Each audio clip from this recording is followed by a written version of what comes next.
Hi, si Paul Medina po uli. Tatanong ko lang sana kung alam niyo yung connection ng Pugad Baboy sa Blood of the Shinobi. Ano yan eh? Spin-off.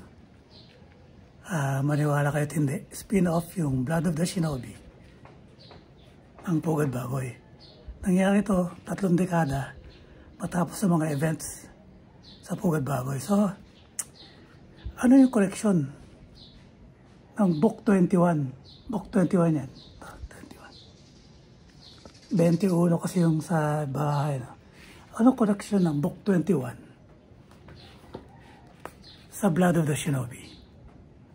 Well, kung pupunta kayo sa page 65, merong story arc dito na ang title Bodyguard.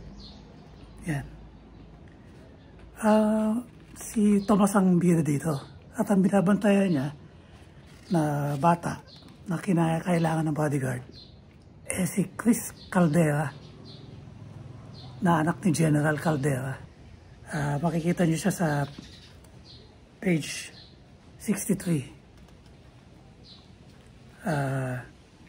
Tapos may pinukpok sa ulo si Chris Caldera. Ang pangalan niya si Rene, na anak ni Dado Galang.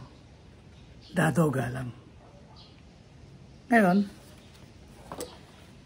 si Rene, kung bubuksan niyo yung Blood of the Shinobi 3, makikita niyo siya sa page 2. So, malaki na siya.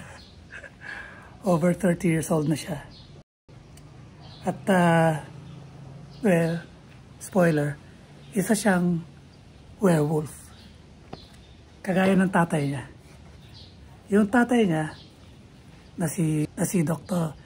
Diosdado Galang ay isang veterinarian na nakilala ni Polgas sa Book 15 na ang title nakikita niyo siya sa page 20, sa page 27 na ang title Aso.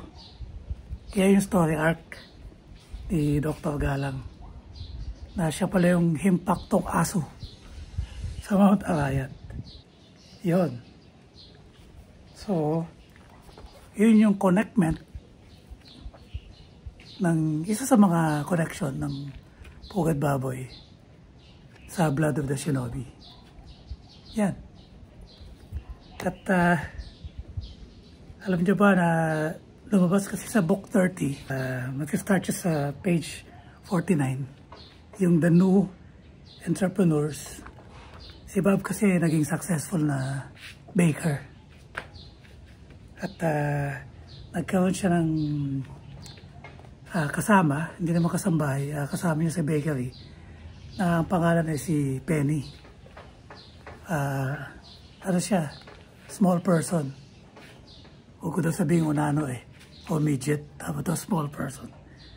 At si ano naman, at si Canoli naman na nagkaroon din ng kasama sa kanyang charcuterie business na si Annie na bulag. Yan. So, si Annie tsaka si Penny parehong naging asawa ni Bob. Kasi nga, close si Bob kay Penny. At si Annie naman, mahilig sa jutes ni Bob. Kaya silang dalawa naging asawa niya.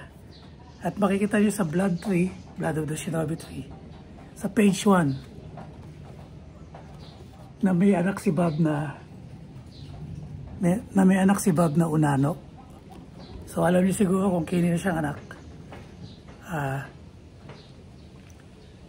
Na ang pangalan niya ay Bob Jr. So malalaman niyo na nagkaanak si Bob sa kasama niyang si Penny ng isa ring small person. Yan yung dalawang connection sa Book 21. Marami pang connection yan. Pero sa ibang video na lang yun. Okay? Kung nagustuhan nyo itong video na to, baka gusto nyo i-thumbs up, i-like, subscribe na kayo dito sa aking channel. Bye! Next time!